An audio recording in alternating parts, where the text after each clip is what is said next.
বলিউডের ভাইজান খ্যাত সুপারস্টার সালমান খানকে হত্যার চেষ্টায় বেরিয়ে আসছে চাঞ্চল্যকর তথ্য।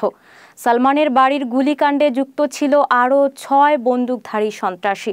এই ঘটনার মাথা গ্যাংস্টার লরেন্স বিশনোই সালমান খানকে মারতে কত টাকা পারিশ্রমিক দেন, এই নিয়ে থাকছে বিস্তারিত।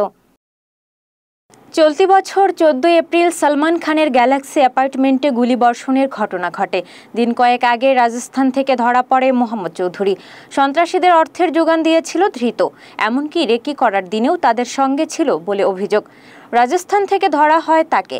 এছাড়াও সালমান খানের বাড়ির গুলিকাণ্ডে যুক্ত ছিলেন আরও ৬ বন্দুকধারী সন্ত্রাসী, আর এদের সকলের মাথা গ্যাংস্টার লরেন্স বিশনোই।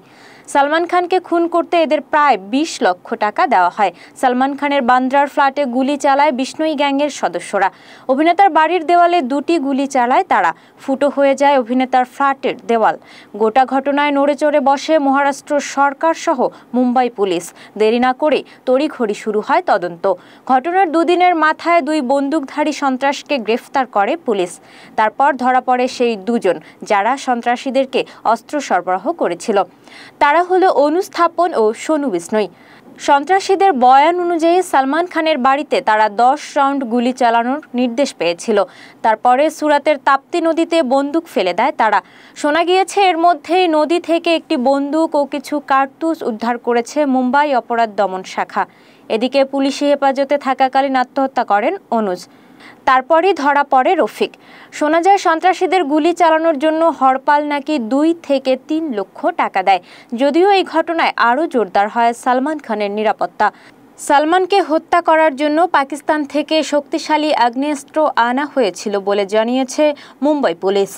তাছাড়া 2022-এ পাঞ্জাবি গায়ক সিধু মুসেওয়ালার হত্যার সঙ্গেও এর যোগ রয়েছে বলে জানা গিয়েছে। সিধু মুসেওয়ালাকে হত্যা করতে যে আগ্নেয়াস্ত্রের ব্যবহার করা হয়েছিল, সেই একই ধরনের আগ্নেয়াস্ত্র দিয়ে সালমান খানকে হত্যার ছক কষেছিল বিশনোই গ্যাং।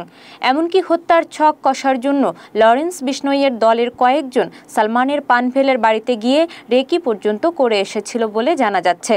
যদিও এই প্রসঙ্গে নিজের বয়ান পুলিশের কাছে রেকর্ড করলেও প্রকাশ্যে কোনো মন্তব্য করেননি বলিউড অভিনেতা সালমান খান।